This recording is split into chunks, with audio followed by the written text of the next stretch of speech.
sometimes people have what it takes, but they haven't recognized it yet. Just go forward. So what do you need to do? Welcome everybody, and hello. What you need to do is Blake be that Moore. person that's different and is bigger than you think.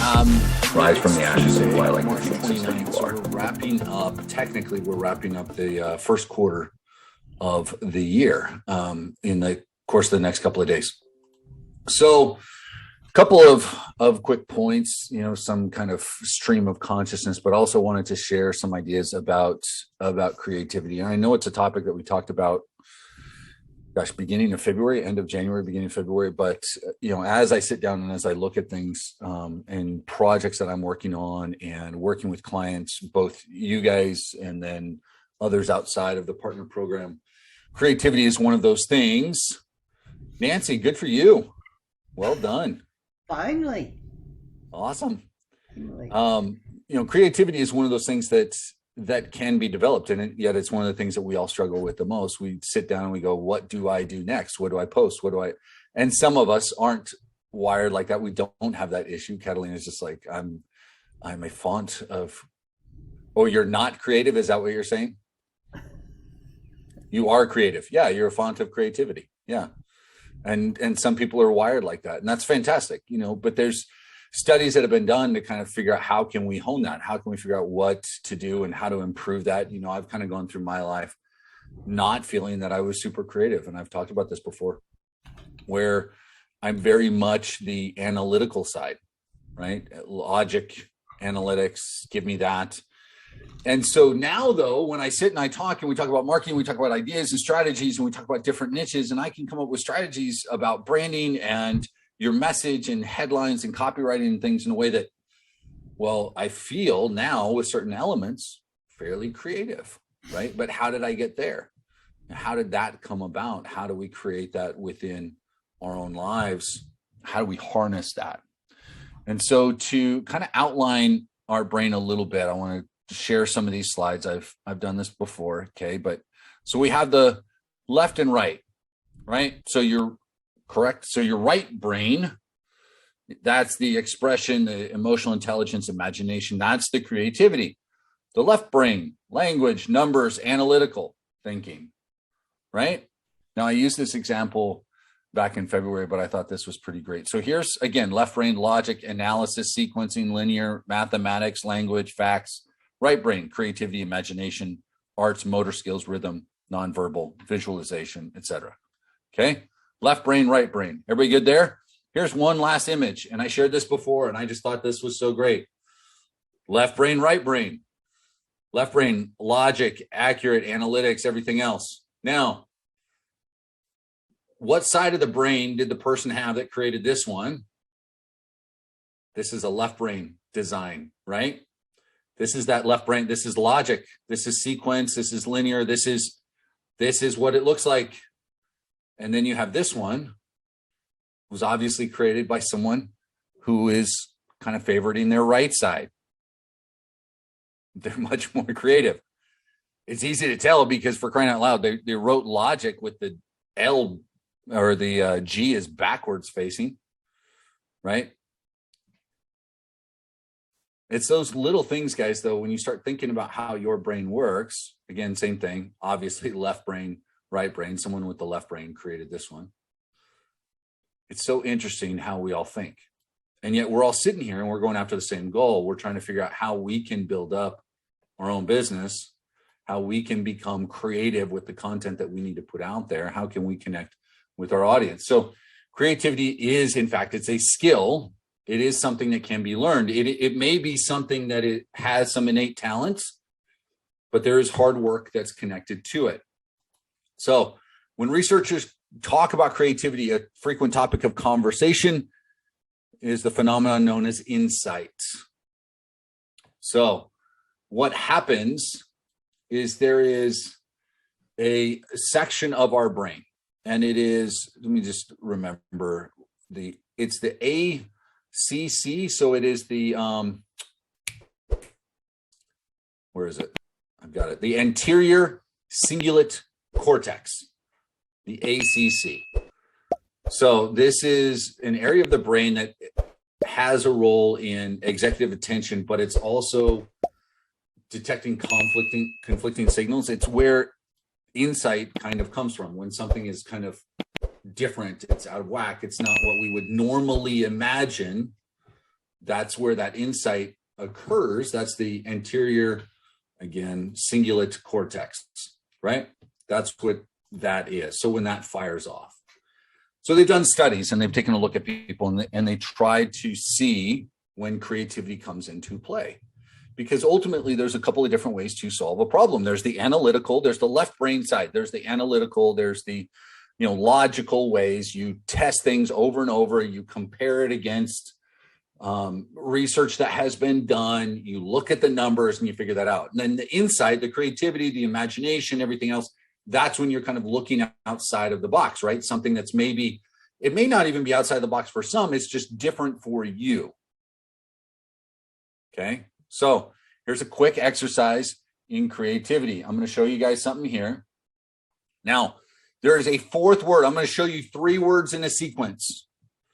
I don't want you to shout it out yet. I want everyone to take about 10 to 15 seconds. Figure out what is the 4th word in the sequence that makes all of these 3 things connected. Everybody ready? A little brain game. All right. So pine, crab, and sauce. There's a 4th word that connects these 3. Pine, crab, and sauce. All right. So either in the chat or someone raised their hands. Pine, crab, and sauce. Someone want to tell me what the 4th word is? Anybody? CJ, there we go. Apple. Did anybody else get it? I didn't either, so it's okay. I read a little further in the what I was studying to get ready for today, and they said apple, and I went, well, no crap, it's an apple. Pineapple, crab apple, applesauce. There you go. Pretty cool little thing, right? So what happens is now there's certain elements that'll affect how creative you can be. And we've talked about daydreaming, I've talked about meditation, we talked about that. I'm going to give you kind of 3. I was thinking Olive Garden, pine, crab, and apple. Or pine, crab, and sauce. I'd think more Red Lobster than Olive Garden if you're going that route. But, okay, so creativity. So how do we play with it? So they did this study and they were looking, and when given this, they started to see this ACC, the anterior cingulate cortex, firing off a bit more when people were forced to kind of look outside of their normal sequence, right? So how do we create more of these opportunities? So number 1, we'll go back here. Again, some people solve logically, some, would go through and they test one word after another. Others look at it with insight, meaning it just kind of pops into their heads, right? Some people have a little bit of both. Now, right before people viewed a problem that they'd eventually solved with insight, there was a heightened activity in their brain's anterior cingulate cortex. So if creativity was going to come into play, the ACC would fire off a bit more. Now, which raises the question, what do we need to do? So, because ultimately that's what it's about, right?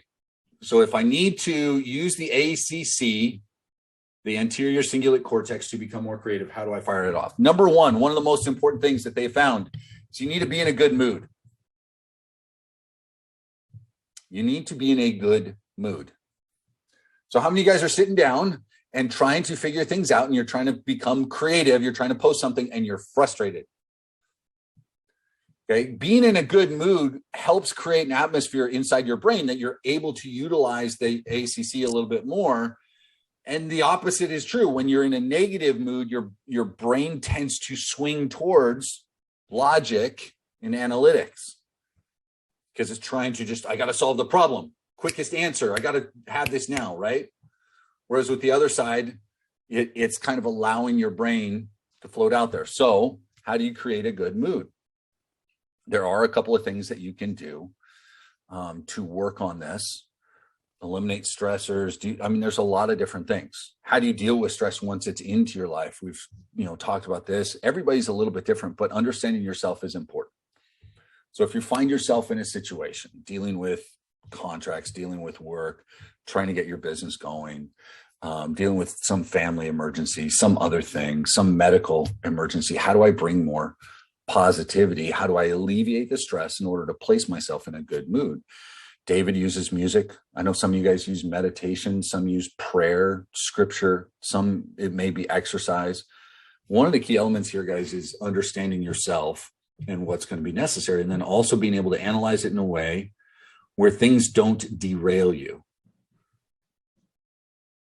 Okay, you can't let all of these things that are happening throughout the world derail you in a way that it throws off not just your day, but possibly a lot of other things. So, like I said, good mood, but while a good mood increases creativity, a bad mood amplifies the analytical thought. Number 2, the second strategy, understand the importance of personal or free time and solitude. Personal free time, solitude, and then I probably should have added in there the correct relationships. Relationships with the right types of people and the right individuals can increase your creativity because you're in a safe space. Now, if you know, the reason part of this goes to personal free time and then that solitude. So we've talked about morning routines. And I'm going to talk about morning routines for a second with the understanding that if you've got small children or you've got kids who are constantly in the house, that morning routines can be next to impossible. Or if you're caring for someone else in that same capacity, I would say that most of us are capable of creating some type of morning routine, even if you are busy, even if you do work, you got to get out of the house early, or I got to do this. You need to find some time to just be yourself and to be alone by yourself, to not have the TV on creating static noise, to just be able to be you. Okay. Utilize what Hal Elrod talks about in Miracle Morning and Miracle Morning for Entrepreneurs. So some of you guys may not have read that, but he talks about SAVERS is an acronym for, silence, affirmations, visualization, exercise, reading, and scribing is what he says, because he couldn't fit a W in there. It didn't work. But being able to sit and write in your journal, doing that brain dump that I've talked about before, writing out your affirmations, writing out your goals, those kinds of things, and then allowing yourself a few minutes of meditation, or just allowing your brain to disconnect for a little bit from the to-do list, from the upcoming meeting that you've got to be more prepared from all of those things. You've got to find time for you. It allows that ACC to interact a little bit more with the rest of your brain. It allows you to put yourself in a better mood, and it allows you to deal with all the other things, right? Anything that helps you lower stress is beneficial, guys. And sometimes silence is a way to do that. Now, if you've never done any type of silence like that, you never tried meditation, you never tried to just give yourself time, it's going to stress you out more at the beginning. It's going to drive you bonkers, especially if you've got a little bit of ADHD. When you have to sit down and not do anything and not listen to music and not turn on the computer, no, I can't check my email, they've got to wait just that little bit, it will increase your stress levels to begin with. And I'm saying this now, the same reason I tell people at the beginning of this program or anything else that you try, you're going to feel overwhelmed, is because if you tell yourself ahead of time, hey, there's going to be moments when I feel overwhelmed. There's going to be moments where family and friends are going to support me. And there's going to be moments when other family and friends are going to put me down. There's going to be moments when I doubt myself. There's going to be moments when I believe fully in what I'm doing. There's going to be moments when I sleep, soundly and just full of gratitude. And there's going to be moments where I'm stressed out. If you understand that happens and you let yourself be aware, it becomes much easier to deal with because it doesn't throw you off course as much. Right? You know that it's coming along and you're preparing yourself for it. So working on that, personal time, that silence, just know that there may be a moment when it's stressful for you at the beginning. So next, strategy number 3, think inside the box. So thinking outside the box is one of the things they talk about all the time for creativity, but we may have it backwards. Now, what do they mean? There is structure, and then there's prohibitive structure that doesn't allow you to do anything other than exactly what's in front of you, right? So creativity requires a little bit of structure. They found that the most creativity comes from at least, have a front, a starting point and end point, have something in the middle, have ideas, have some of those goals. Creativity will allow you to go step by step through that better than a blank slate or something that's totally prohibitive from any other outside thought. So the example that they give, studies that were done, is they had two groups of people, and they were doing a poetry, right? Spontaneous poetry. They said, you've got to write out 8 couplets. Well, one group, they said, we just need you to write out 8 couplets. We need some type of poem that rhymes. And then they had a second group, and they did the exact same thing, except they handed them a handful of nouns. They said, you need to write out the couplets, use these nouns at some point during your writings. The ones that had the nouns were able to finish faster and showed a higher level of creativity than the other side, because they were given just enough structure. Okay, so if you're sitting down and you're trying to brainstorm a little bit, sometimes an absolutely blank piece of paper isn't what you need. Couple of things to guide where that storm should be going, right? Kind of like when a creative architect comes up with a design that is impossible when engineers try to build it. Yeah, come up with a little bit of the structure in it so that they can, so it can actually be utilized, right? So give yourself not necessarily boundaries, but give yourself starting point, end point, put some things in place. All right. Now, I'm going to give you guys these slides later because there's a bunch more in here talking about daydreaming, different steps of daydreaming, talking about doodling and drawing and how that can help, learning a new language, writing in any way, writing things down, right, can be helpful. Other ways of being creative. And then I'm going to give you a couple of articles that you can look up and read for yourself if you want. But I'm going to give you guys this inside the Skype group. Krista, can you drop the link for the Skype channel inside of the chat just in case? Just think about where you're at, guys. And if creativity is something that you want more of, and you've been frustrated because of a lack of creativity, take a look. Maybe it's just simply you're trying to do it while you're in a bad mood. And you need to set the stage a little bit better. I said at the beginning of this call that I never really felt that I was creative growing up. I think one of the biggest problems that I had is that I told myself all the time that I wasn't very creative. What I've learned is that I can learn to be creative. I can learn to create ideas, or I can take snippets of others' ideas and be creative with that to help give genesis to something brand new, or at least brand new to me. And ultimately, that's what matters. So where do you stand in this? Are you guys left brain or right brain? Are you a blend of both? Have you felt like in your life that you're not creative, or that you are absolutely a font of creativity? Now, how do we balance that out? Figure out yourselves. What I mean is figure out who you are and how you deal with things. So if you're fully creative, look at how to bring a little bit more structure in. And that might give direction and strength to the ideas that you have. If you felt throughout your life that you're not creative, then change the mood a little bit. Do a little bit of breathing. You don't necessarily have to add anything, any type of chemical stimulant to become extra creative. You can become creative without it, right? Yeah, Catalina, absolutely. You've got the power within you to be creative. You just need to do it, right? Sit down, give yourself a little bit of credit.